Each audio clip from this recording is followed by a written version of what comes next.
এখন আমরা সত্য কথা বলি, সৎ পথে চলি, সত্য কথা বলি, সত্য কথা নিয়ে থাকি। এতদিন মিথ্যা কথা বলছি, আজকে সত্য কথাটা বললাম, ঠিক আছে? এই যে যেটা বললেন ভাই, আপনি রেকর্ড করেছিল যে আপনার রেকর্ড ভেঙেছিল বেদের মেয়ে জ্যোৎস্না, সেই রেকর্ড আজও কিন্তু কেউ ভাঙতে পারেনি। না, তারপর অনেক সুপার সুপার হিট ছবি হয়েছে, কিন্তু রেকর্ড ভাঙতে পারে, রেকর্ড ভাঙতে পারেনি। জি, তো আমরা তুমি কি বলতে চাও? আমি জানতে চাই যে কয়েকদিনের মধ্যে কিছু কথা হচ্ছে গণমাধ্যমে বা বিভিন্ন জায়গায় বলছে যে তুফান নিয়ে তারা বলছে যে প্রায় সেই সব রেকর্ড ভেঙে ফেলছে তুফান, প্রায় মানে কি বলবো এই বিষয়টা কি বলবেন? 25 কোটি টাকা না 500 কোটি, 500 কোটি আর কি। এক সপ্তাহ 25 কোটি টাকা, 24 বছরের কেরিয়ার সব তছনছ করে দিল নাকি একদম। সিনেপ্লেক্সে এক সপ্তাহ যদি 18টা সিনেপ্লেক্স আছে, লায়ন, ব্লকবাস্টার, বসুন্ধরা, রাইফেল, সব কিছু মিলে 18টার মতো আছে আমার জানা মতে। 18 সিনেপ্লেক্সে যদি এক সপ্তাহ হাউসফুল যায়, একদম যদি আমি 200 সিট করে যদি আমি অ্যাভারেজে ধরি চাই, হ্যাঁ, অত 40 লাখ টাকা শেয়ার মানি পায় না। এটা আমার ক্ষেত্রে বলছি, আমার ছবি, হ্যাঁ, আমার যদি ছবি পাই হইতো, আমার যদি কোনো ছবি হইতো তো আমি 40 লাখ টাকা পাইতাম না। কারণ আমার এর আগে আমার ছবি তো রিলিজ করছি, তারা তো আমার ছবিটা হাউসফুল গেছে, তাই না? এক সপ্তাহে 18টা সিনেমা 40 লাখ টাকাও পাবো না। এটা শেয়ার যাদের মানে যেই টাকা শেয়ার আসে, দেখ ওটা ব্যাপার না। এখন ঘটনা হয়েছে বাংলাদেশে, এখন আমি কথা বলি যে এখন বাংলাদেশে বর্তমানে এই মুহূর্তে 500 কোটি টাকার মার্কেট। কেমনে 500 কোটি টাকা? 500 কোটি টাকার মার্কেট, 100 কোটি টাকা হিরো যে কোনো নায়কের রেমিটেশন, 200 কোটি টাকা বাজেট, আর 200 কোটি টাকা লাভ। এই 500 কোটি টাকা এই বাংলাদেশ দেশ বিদেশদের সব কিছু করে এখন 500 কোটি টাকার মার্কেট হয়ে গেছে এক সপ্তাহের ভিতরে। হল আছে প্রায় 500 সিনেমা হল বাংলাদেশে আছে, আর এই সিনেপ্লেক্স আছে প্রায় 150 বাংলাদেশে বর্তমানে এই মুহূর্তে আছে। এই সব কিছু মিলায় কিন্তু আমরা কিন্তু 500 টাকার মার্কেট করে ফেলছি।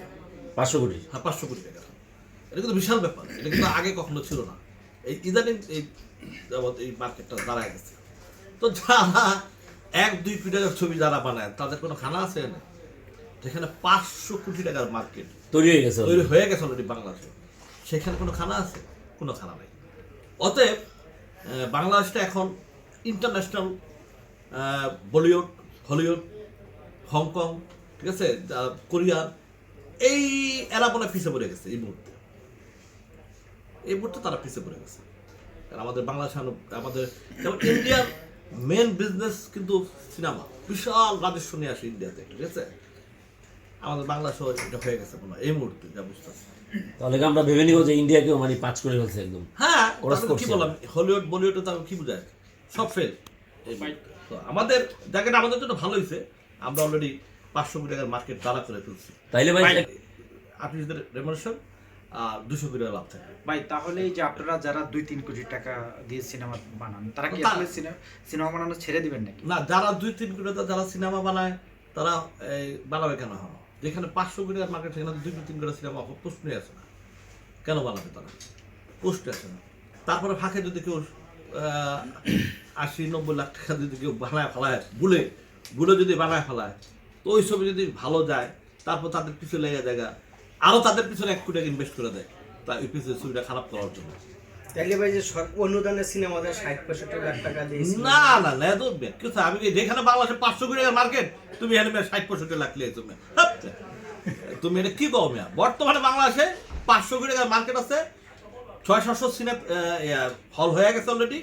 এখন কিন্তু 40টা হল বাংলাদেশে নাই, 18টা সিনেপ্লেক্স কিন্তু বাংলাদেশে নাই, ঠিক আছে। তো এখন কিন্তু অলরেডি এগুলো হয়ে গেছে। হ্যাঁ ভাই, একটু যদি ক্লিয়ার করে দিতে নাকি আসলে আমরা কিন্তু আপনার বিষয়টা বুঝি না আসে মার্কেটটা, মানে এতদিন তো আমি ক্লিয়ার আপনার অনুভূতিটা এতদিন তো আমি ক্লিয়ার করছি, সবাই আমার চাওয়াবাদ বলছে, মিথ্যা কথা বলছে, এখন সত্য কথাগুলো বলে দিলাম, সমস্যা কিছু। এখন আমার কি বলবো এটা ভাই, বাংলাদেশে 10 দিনে ইনকাম করছে বলতেছে 25 কোটি টাকা।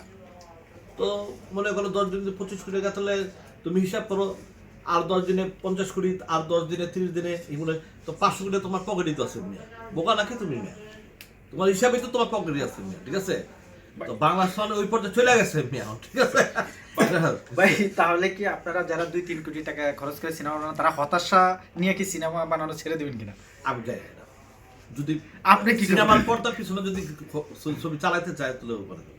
এটা ওই 2-3 গাড়ি সিনেমা চলবে সিনেমার পর্দার পিছনে, সামনে কিন্তু চলবে না, খবরদার, ঠিক আছে, চলবে না। অতএব এখন এইসব নাই। এখন আমরা সত্য কথা বলি, সৎ পথে চলি, সত্য কথা বলি, সত্য কথা নিয়ে থাকি। একদিন মিথ্যা কথা বলছি, আজকে সত্য কথাটা বললাম, ঠিক আছে। এই যে যেটা বললেন ভাই, আপনি একজন আর্টিস্টের রেমুনারেশন প্রায় 1 কোটি টাকা, 100 কোটি টাকা। সরি 100 কোটি না, সরি 100 কোটি কানে কম হলে না, না না, একজন, আমি একজনের কথা বলছি। 100 কোটি যদি হয় একজন না, মনে করেন 4-8 মিলে, হ্যাঁ 100 কোটি টাকা। তাহলে অসংখ্য অভিনেতা আছে আমরা দেখতে পাচ্ছি। এটা কি এক কেন্দ্রিক হয়ে গেল নাকি বিষয়টা? হইতে পারে, এটা তোমার সাথে আমি একমত। হইতে পারে, এক কেন্দ্রিক হইতে পারে, কারণ এক কেন্দ্রিকের বাজেটই 500 কোটি টাকা। আর যারা এই সিনেমার আশেপাশে যারা থাকে তাদের হয়তো 10,000-20,000 টাকা তাদের আর্টিস্টের মাসুল বাহিনী দিতে পারে। যেমন দেখো না মিয়া, বাংলাদেশের সব সেলিব্রিটি মিয়া, ঠিক আছে, যাইয়া গান লাগাই দিল 1 ছবি নিয়া, ঠিক আছে।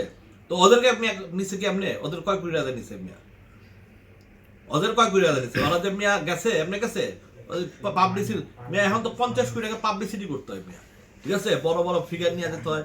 যেমন বিভিন্ন জায়গায় আমাকে ডাকে, হ্যাঁ টকশোতে আসেন, তার আসার পরে দেখি আমার একটা খাম দেওয়া দেয়, ঠিক আছে। এখন আর্টিস্টদের শিডিউল ফাটায় মনে ওখানে যাবে, খাম ছাড়া গেছে নাকি, খাম ছাড়াতে কেউ যায়নি, এটা তো এখন বাজেট এটা ভালো, এটা আমি খারাপ কোনো দিকে বলছি না। আজকে আমি সত্য কথাগুলো বলছি, এখন মানুষ যাতে আমার কিছু না করে।